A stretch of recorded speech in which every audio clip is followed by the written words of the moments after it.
A train crosses a tree in 20 seconds and a platform of length 200 meters in 24 seconds. Now just think of it. When a train is crossing a tree, it is crossing its own length. We have already learned that. So tree is basically a misnomer. It is a pseudonym. Pseudonym for what? Train crossing its own length, covering its own length. That is the distance that train covers, right? The speed of the train in both the cases will be the speed of the train itself. There is no relative speed involved here. What happens when the train crosses a platform? Platform is again an immovable object. An immovable object is a stationed object. The only thing that changes is that train has to cover extra distance. First the train was covering its own length. Now it also has to cover the distance added by the length of the platform. Right? So the distance that train needs to cover in the second case is its own length plus the length of the platform. The whole yard the train has to go. Its own length plus the length of the platform. This is what the train needs to cover now. Alright? Okay. Which means in the two cases the difference is only the length, the distance that the train needs to cover. Speed is same, right? Now, if you remember very well, what used to happen when in the first session that we did, how do we compare ratios? What happens when speed is same? Distance is directly proportionate with time.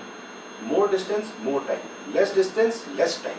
So what are the two distances? In the first case, the distance is the length of the train. In the second case, the distance is length plus 200. Right? Now this has to be in the same proportion as the time. The times are in the ratio 20:24 or say 5:6. This is the time information, ratio of the two time.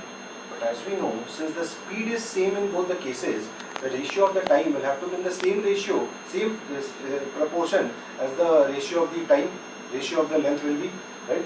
So 5:6 has to be equal to L is to L plus 200, right? Which means initially the ratio is L, right? The number is L.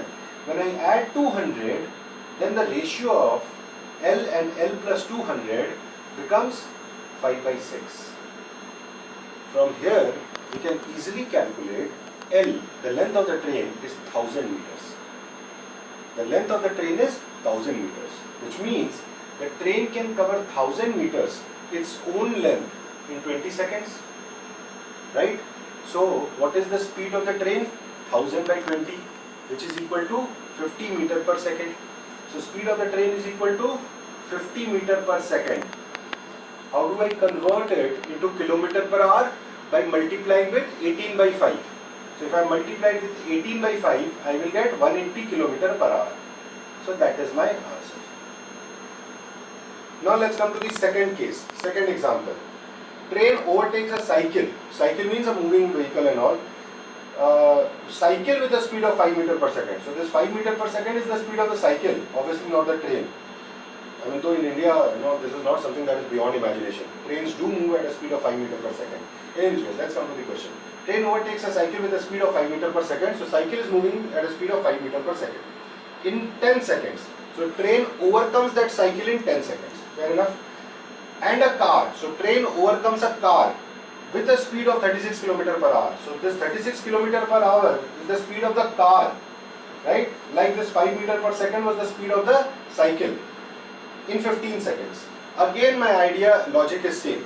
In both the cases, the distance that the train needs to cover is its own length. The distance does not change because in the first case it is crossing a cycle which has no width. In the second case it is crossing a car which also the length, as I already told you, is to be considered as negligible. So in both the cases the distance is same. What happens when distance is same? Speed and time are inversely proportionate. What are the two times here? The two time are 10 and 15, which is equal to 2 by 3. So the ratio of the speed will be inverse of this. So and in C, in the first case it is overtaking a cycle, in the second case it is overtaking a car. Also you must understand the word overtake gives us an idea about the direction. Overtake means you are crossing someone from behind, right? You are moving in the same direction. So the word overtake means they are moving in the same direction. So speeds need to be subtracted, not added.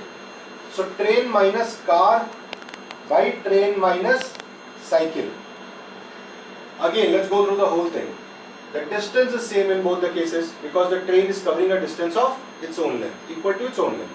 When distance is same, the ratio of the time is inversely proportionate to the ratio of the speed. Which means, if my time taken are 10 and 15 seconds, which are in the ratio 2:3, then my speed ratio for the two cases will be 3:2. This is something we have done in the first session, the ratio concept and all. So the ratio of the second case of the speed in the second case and speed in the first case should be 2:3.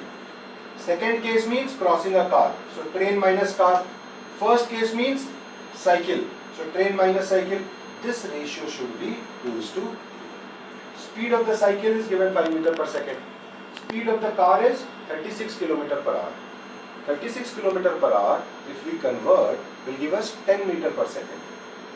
So therefore, t minus 10 speed of the car by t minus 5 speed of the cycle is equal to 2 by 2. Right? If you solve, you can easily get train, the length of the train is equal to 20 meter per second. 20 meter per second, which is equal to 72 kph, kilometer per hour. 72 kilometer per hour.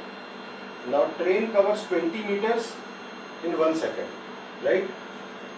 When it is crossing a cycle, its speed will become 15 meter per second. It crosses a cycle in 10 seconds. While crossing a cycle, the speed of the train is 20 minus 5, 15. The time taken is 10.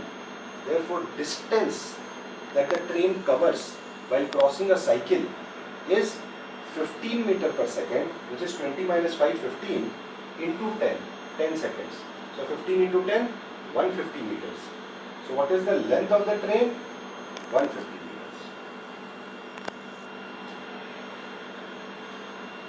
Alright. The third question we'll try to do completely by ratio. Maybe we won't write anything at all. We'll see if that's possible. Two trains of equal length take 20 and 30 seconds to cross each other in opposite and same direction. So when they go in opposite direction, obviously the speed is more because the speeds are added, so time will be less. What is the time? 20 seconds.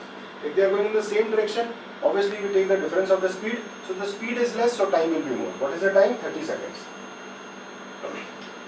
Speed of faster train is 180 km per hour. Now just think of it, what is the ratio of time in both the cases? 2:3. So what will be the ratio of the speed in both the cases? 3:2. What are we saying? Let the speeds be T1 and T2.